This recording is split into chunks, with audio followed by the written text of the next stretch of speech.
മയക്കുമരുന്ന് വ്യാപനത്തിൽ നിന്നും കുറ്റകൃത്യങ്ങളിൽ നിന്നും കേരളത്തെ രക്ഷിക്കാനായി പ്രതിരോധവുമായി ഫ്രണ്ട്സ് ഓഫ് യോഗ മാർച്ച് 16-ന് കോഴിക്കോട്ട് എരഞ്ഞിപ്പാലത്ത് ജില്ലാതല ശില്പശാല സംഘടിപ്പിക്കുമെന്നും ഫ്രണ്ട്സ് ഓഫ് യോഗ സാരഥികൾ പറഞ്ഞു.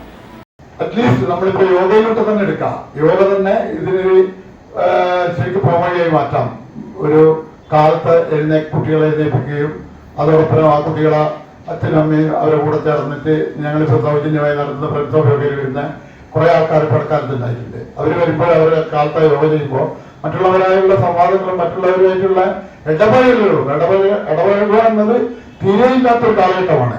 കാരണം നമ്മുടെ ഫോണിന്റെ മുമ്പിലും സോഷ്യൽ മീഡിയയുടെ മുമ്പിലും ഒക്കെ അതിലൊക്കെ ബന്ധപ്പെട്ടുകൊണ്ടിരിക്കുന്നുണ്ടെങ്കിലും അവർ യഥാർത്ഥത്തിൽ ഒരു നേരിട്ട് സംസാരിക്കുന്നത് പറഞ്ഞാൽ വളരെ കുറഞ്ഞിരിക്കുന്ന ഒരു കാലഘട്ടമാണ്. അപ്പൊ രാവിലെ ഞങ്ങളിപ്പോ അവിടെ നമ്മളിപ്പോ കാണുന്നത് യോഗക്ക് വരുമ്പോൾ അവരെല്ലാവരും കാണുന്നത്, അവർ സംസാരിക്കുന്നത്.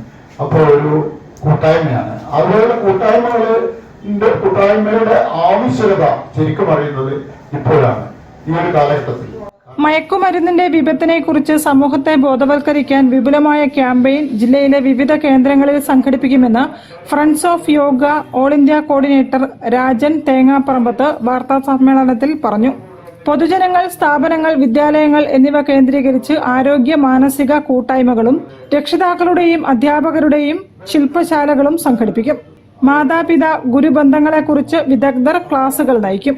ശില്പശാലയ്ക്ക് ശേഷം മാർച്ച് 16-ന് നഗരത്തിൽ മയക്കുമരുന്ന് വിരുദ്ധ റാലി സംഘടിപ്പിക്കും. വാർത്താസമ്മേളനത്തിൽ രമേശ് ബാബു കാളൂർ, ബാലൻ KK, റഹീം, TT ഉമ്മർ, KP രാജശേഖരൻ എന്നിവരും പങ്കെടുത്തു. News bureau, Kozhikode.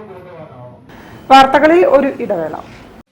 ക്യാൻസറിനെതിരെ പൊരുതാനായി Calicut city service സഹകരണ ബാങ്കും MVR ക്യാൻസർ സെന്ററും സംയുക്തമായി അവതരിപ്പിക്കുന്ന ക്യാൻസർ ചികിത്സാ സഹായ പദ്ധതിയാണ് മാസ് കെയർ.